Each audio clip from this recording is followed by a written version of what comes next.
Very nice. I find the story to be more and more interesting as we proceed. So we stopped at this point and I continue from the very same spot.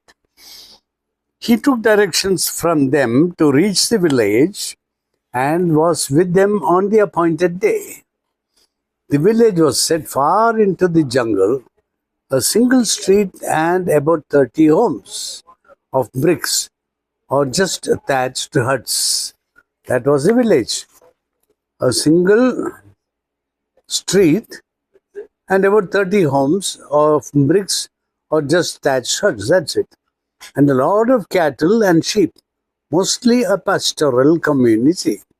He had got in a small car, but he had to leave it on the main highway and walk down to the village, which was full of excitement. Women and children stood around him. Most of the men were out working in the fields. Seeing Captain's grey uniform, the boys cried, "The police have come, police have come," and ran around to fetch the men who recognized him and cried, "Oh, it's our hunter who is going to kill the tiger." So they all gathered. Captain corrected them, "I am not going to kill them, but to take him away." Some rushed into their homes and brought out ancient stools and benches and offered him seats. Some brought him tender coconut and chipped off the top and offered him a drink. See what hospitality. Others brought him papaya and banana.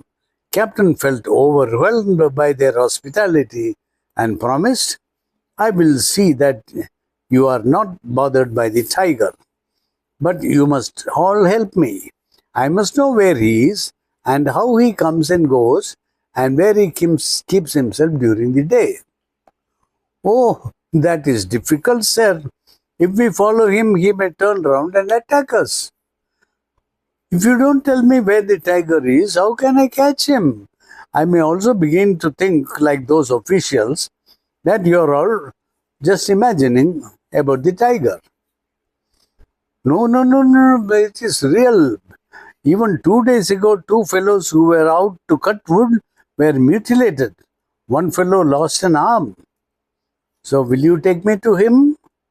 No, not in our village, but there on the other side of this hill. Will you come with me and show me the man and where he was attacked so that I may find out the tiger's movements?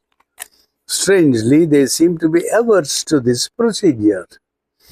The victims of the tiger seem to be as elusive as the tiger itself. that is amusing. The victims of the tiger seemed as elusive as the tiger itself. They would complain and pour forth their grievances, but somehow at the same time, show reluctance to help him directly.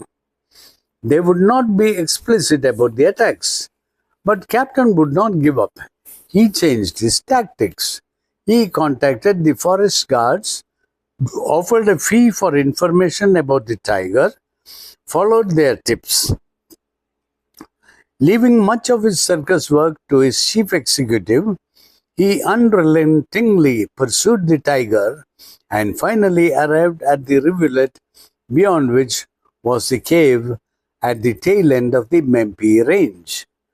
Captain had taken special precautions to camouflage himself with certain types of foliage. He hoisted himself onto the branch of a tree and stayed there all night in the company of the forest guards and finally had a glimpse of the tiger returning to his cave. So we have made some progress there. Although I was cautious and avoided all the traps laid, now this is the tiger speaking. Although I was cautious and avoided all the traps laid for me, ultimately I yielded to a temptation, and that proved to be the end. After trying many hideouts, I had come back to my original home. As I emerged from my lair late one evening, passing through the long grass, I heard a bleating, and following the sound, saw a well-fed goat in front of me. I hesitated only a moment, looked about, took a leap, and landed on its back. At the same time, I heard a strange, unfamiliar, clattering noise. An iron door came down and shut me in. I was trapped.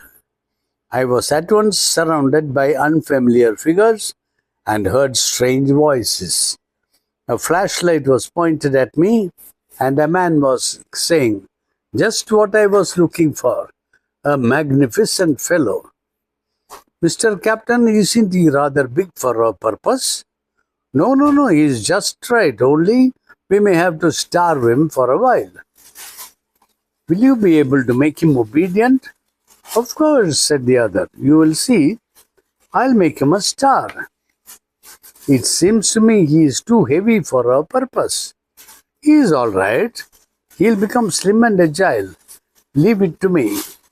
Then he turned round and said to someone, "Pay off all the men who have helped us in trapping. Give them an extra tip, but make sure that their services are terminated. Keep the 6 men from our own staff, and they will take care of the business of wheeling this cage to the town. It may take 4 days if drawn by bullocks. All along the way, crowds will watch and follow. That will be an excellent advertisement for our circus." My master later in my life had mentioned hell, describing the conditions that would give one a feel of it. Now, recollecting the day of my trapping and the journey onwards, I realize its meaning. The trap was narrow, and I felt cribbed and cramped. I, who had lived a full and free life, stretching myself as I pleased, or burying myself in the jungle grass. Now I had to keep standing as the trap on the wheels was drawn along. I had to keep standing as the trap on wheels was drawn along. A pair of bullocks was yoked to it, and the driver kept yelling and whipping them. The wheels rolled on rough ground, and I was jolted from side to side. I felt strangely uncomfortable to be moving without the use of my legs. First time experiencing locomotion. They had screened the trap with a lot of foliage so that I might not see the bullocks or the driver. They had some irrational fear that if I saw them, I might want to eat them up. They forgot that the goat, which was the bait, was still in my company, although not alive. Through many villages and towns they took me. My captors walked along behind the cage. Now and then they stopped under a wayside tree and unyoked the bullocks to give them rest. At such times, the front portion of the carriage rested on the ground, and the floor sloped forward, and I kept sliding down, with the remains of the goat flowing over me. It was uncomfortable, and I had to roar out my displeasure. The noise I made scared the spectators surrounding my cage and sent them running. My guards broke into laughter and shouted at the crowd, "If you are so scared of the tiger locked up in the cage, what will you do when we open the door and let it out?" This was their way of joking, and then much talk, inevitable wherever human beings are gathered. For one used to the grand silence of the jungle, the noisy nature of humanity was distressing, to say the least. In due course, I got used to it. When I imbibed my master's lessons, I realized that deep within I was not different from human beings, and I got into their habit myself, and never had a moment's silence or stillness of mind. I was either talking in my own way, inaudibly, or listening, and thus became fully qualified to enter human society. After days, how many I don't know, and could not reckon, We came to a stop. The sides of the cage were still screened with brambles and foliage, and I had no idea where we were. I only heard, as usual, a lot of talk and shouting and counter-shouting and much movement outside. Suddenly, all the twigs and foliage screening the cage were torn away, and I saw through the bars a new world such as I could never have imagined in my life. A stretch of land with no trees or rocks, or long grass, or bamboo clusters, or lantana bushes, or other undergrowth, but bare and clean ground as far as I could see, ending in what I learned was a big tent surrounded by smaller tents and shacks, the whole ground swarming with bipeds. I had no notion that the earth contained so many human creatures. Naturally, they all stared and gaped and talked. I tried to head my way out by pushing and hurt myself in the attempt. Now I saw a man with a long staff in hand standing close by saying, "Want to get out? All right, come on." And he poked with his staff and laughed when I protested. Ah, what a beautiful voice! If you were a singer, you could enchant an audience of thousands with a mic,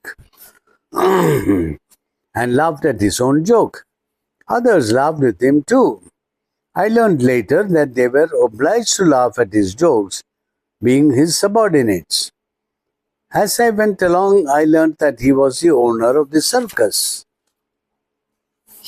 He was the one who met me when I was trapped, and he was to be my commander for years to come. He now poked the staff through the bars and was greatly amused when I jumped about in pain and in confusion. He said with a guffaw, "Ah, you are a promising dancer too." He turned to his assistant and said, "Let us advertise a tiger Bharatanatyam, something that no circus has ever attempted." "Yes, sir, that's an excellent idea, sir," said Captain's yes man, who was always by his side, agreeing with everything he said, his second in command. "We will teach this fellow every accomplishment in due course," said Captain. "But our immediate job is to drive him into the other cage, which is going to be his new home." He prodded me with his staff and hit me to the accompaniment of stentorian commands. I was hear the voice again and again in the years to come. Also, he drew the staff along the cage's bars, creating a rat-tat-tat-tat noise which confused me. When I tried to understand what it meant, he withdrew the staff and jabbed my side with it. I was miserable and did not know where to keep myself. He gave me no rest, but drove me round and round with that staff in the narrow space, till in sheer desperation, edging away from the probing stick, I dashed on and found myself in another cage, where the door immediately came down. This was my first act of obedience. Captain now withdrew his staff and said, "Ah, good, stay there."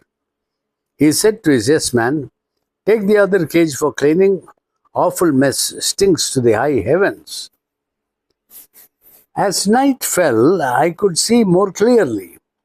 I heard a lion roar, and the voices of other jungle fellows, and over all that, of course, human talk in different keys.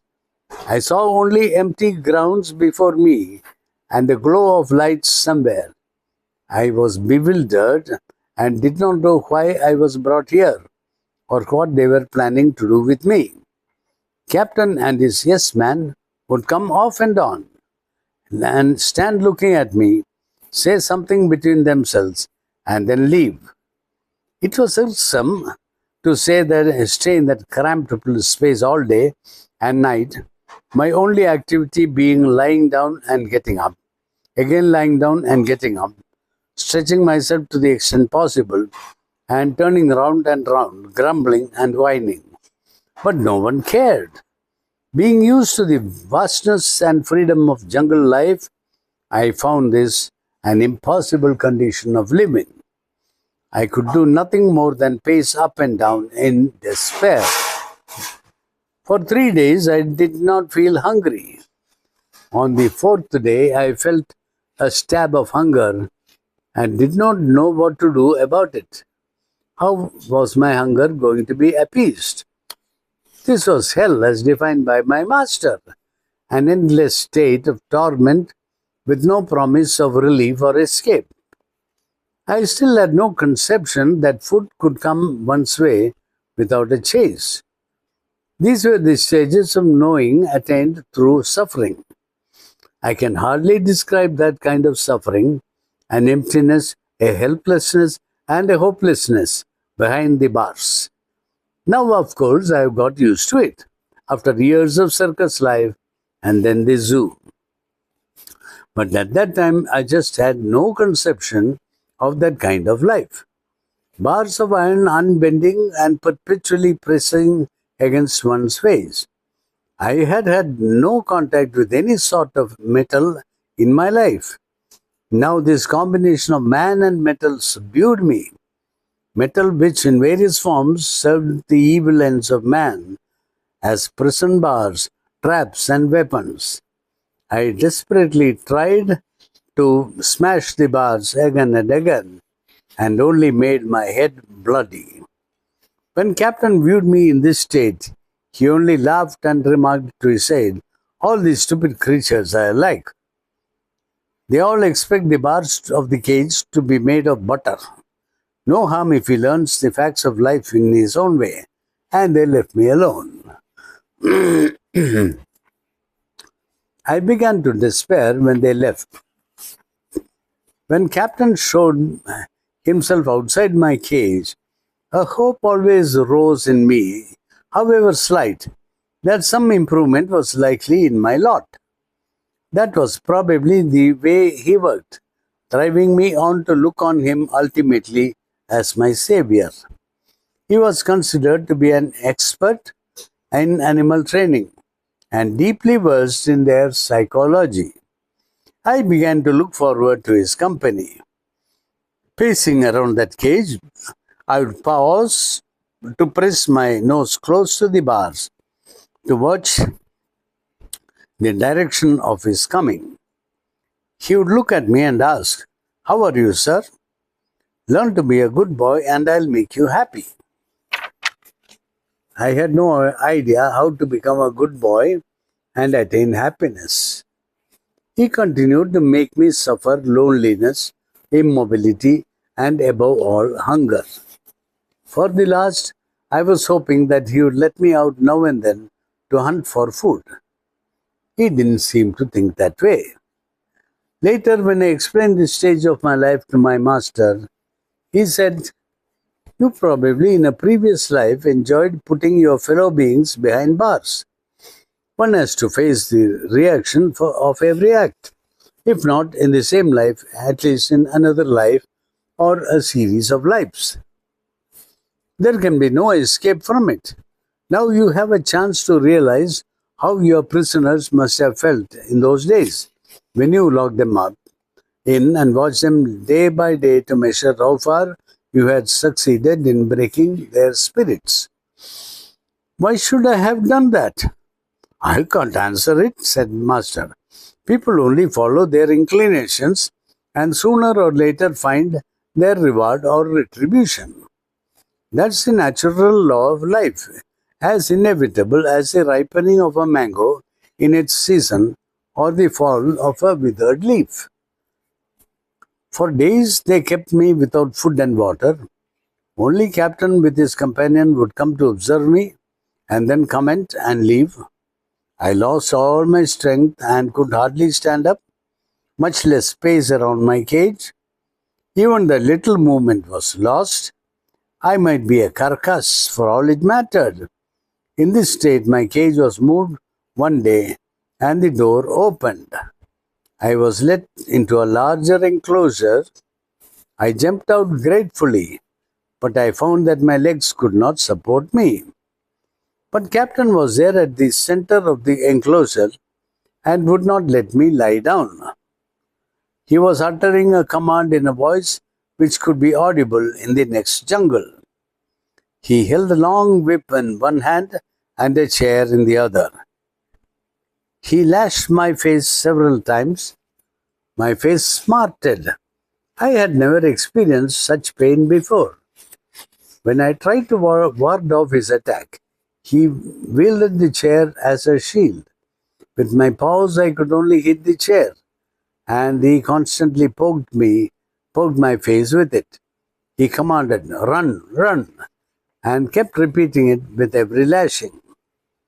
To my shame and dismay, this was being watched by other animals beyond the enclosure. First time I was setting eyes on the odd, unfamiliar creatures. I could not understand what species they belonged to. Some of them were tethered to a post. Some were free. Some in different types of cages. Among the birds, I recognized a parrot, but not some of the long-legged ones. A grotesque one was the camel. I was aghast at its height and humps. A majestic animal, to my surprise, a grass-eater, I was told, was a horse. There were many of them. A meaner version of the horse, not so handsome either, was also there, a donkey. Another one that took my breath away was the hippopotamus, which I mistook for a piece of ill-shaped mountain. Of course, I could recognize the ape, which moved about freely, a shaggy one with awkward swinging arms, which seemed to be well integrated with human society, able to move with humans on equal terms. I had a glimpse of a bear, but no deer, which did not seem to have come to the notice of the captain. So far, so good for them. Only cursed creatures, weighed down with the karma of their previous lives, seemed to have come to his notice, who wielded his chair and whip like a maniac. I now understand that he had held me up as a lesson to other creatures of what awaited them if they did not obey. At least they were fortunate in knowing how to show their obedience. They were all excellent performers. I was to become a colleague of theirs. I was ignorant, bewildered, and in pain. It would have been a relief to be able to pounce on that man and leave it to chance for one of us to survive. But that chair which he had held up made it impossible for me to approach him, while his whip could reach me all over. He was crying out like a frenzied creature. "Run, run, come on, run." While I stood paralyzed and in great suffering, I heard one of those watching animals suggest to me in our language, which no tyrant could suspect or suppress, as it would sound like merely a grunt or sigh. "He wants you to run around and round as if stung by bees at your backside. Do it, and he'll stop beating you. Otherwise, you have no chance." I couldn't guess where the message came from. Could be the elephant placidly munching sugarcane, giving no suspicion of ever noticing my predicament, except through a corner of his eye. Ah, that was a great help. I said to my well-wisher, "But I feel faint. I can't stand on my feet, starving, not even a drink of water." "Never mind, you will get everything. Only run round as he commands. He is a madcap and we must learn to live with him. We are in his hands." "Why do you tolerate him? Any one of us can stamp him out." "Not so easily. He is really stronger than 10 of us. Once all of us tried and we were sorry for it." Mutual communication was one privilege left for us animals. Human beings could not interfere with our freedom of speech because they never suspect that we have our own codes, signals, and idioms.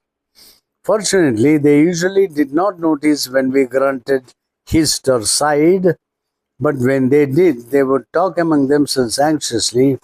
Poor thing is making peculiar noises. I hope it is not going to be sick.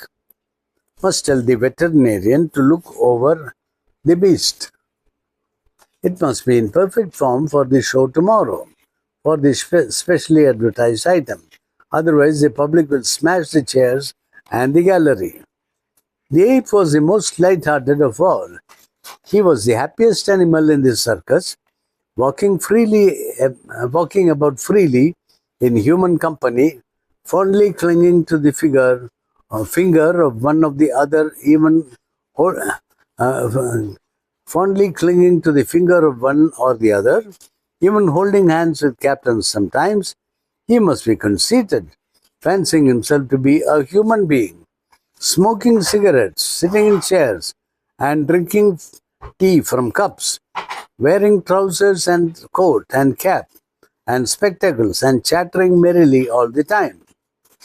His acts in the ring were not different from what he did outside the ring, except a cycle ride combined with trapeze acts.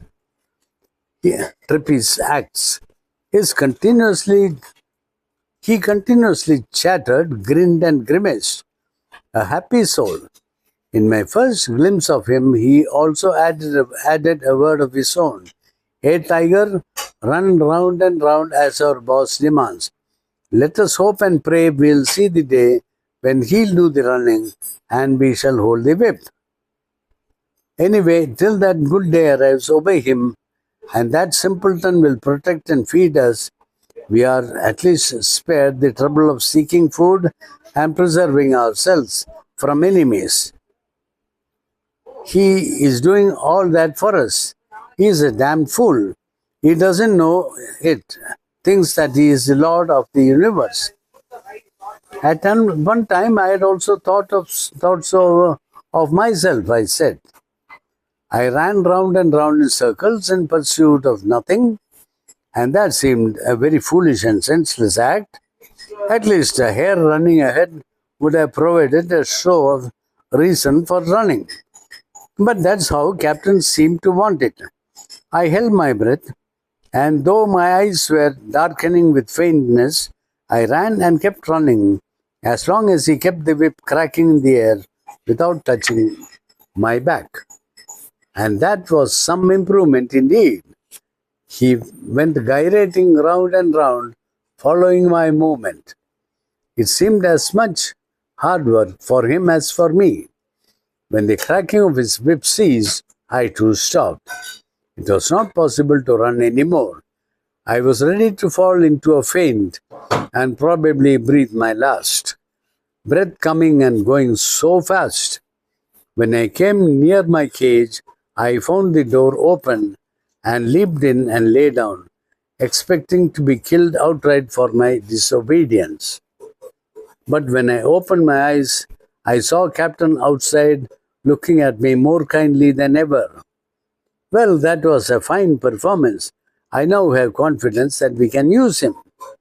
The whip and the chair were put away and he was unarmed.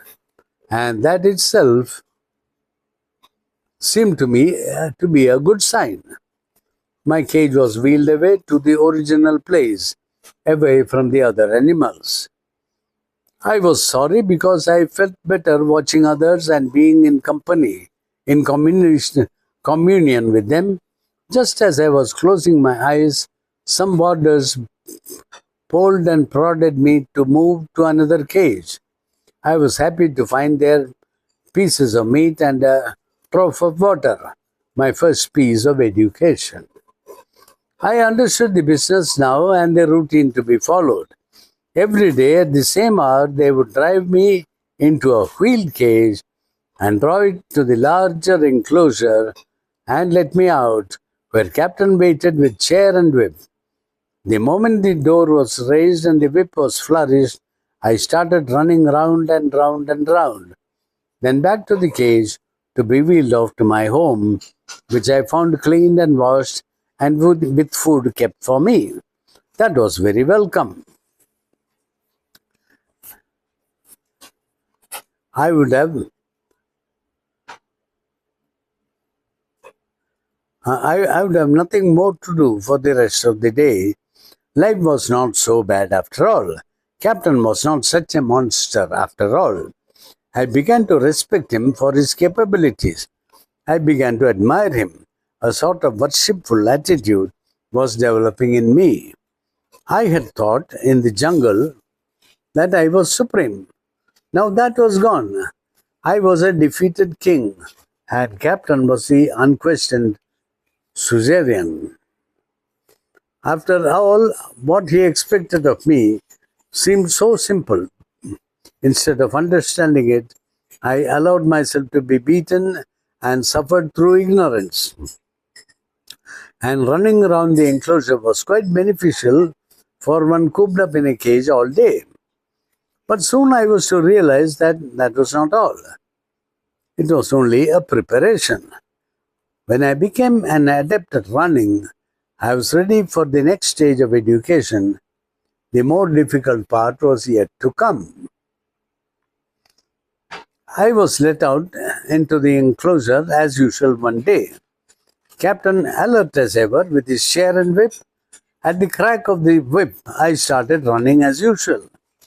But I found my passage obstructed by a strange object which I later knew as a stand placed across my path.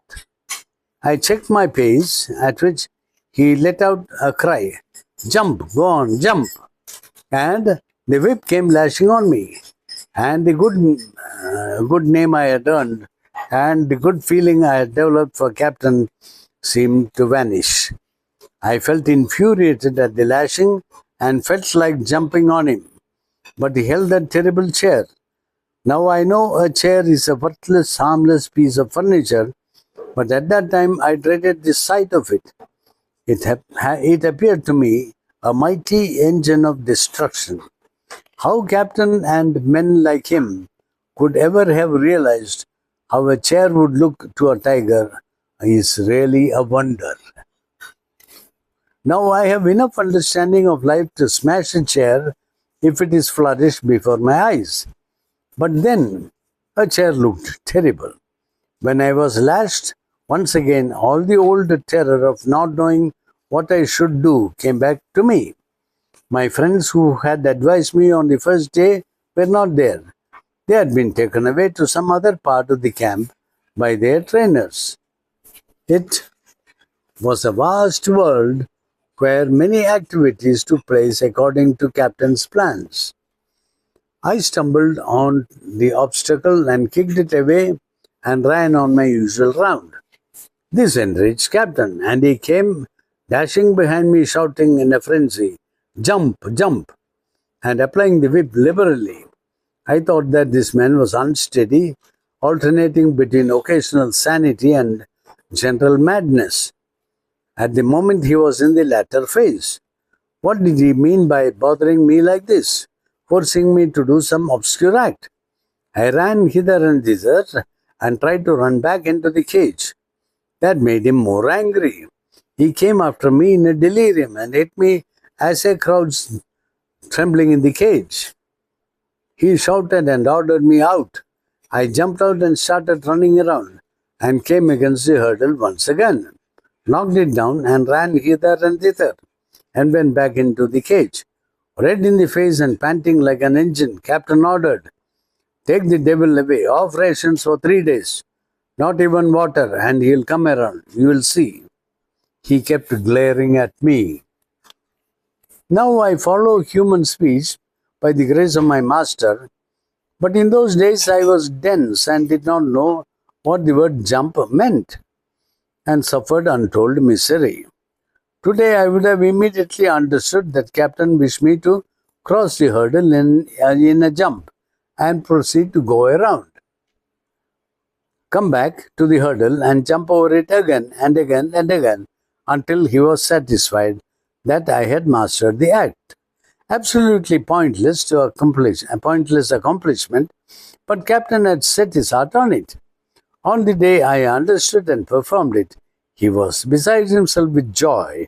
He stroked my back with the whip handle as I gratefully rushed back to my cage and said, "Good, keep it up. Now you have earned your dinner." So there we stop. This is top of page 55 next time. I hope you liked it. I think it is getting more and more interesting now. I enjoyed it. I hope you too. See you next time. Bye bye.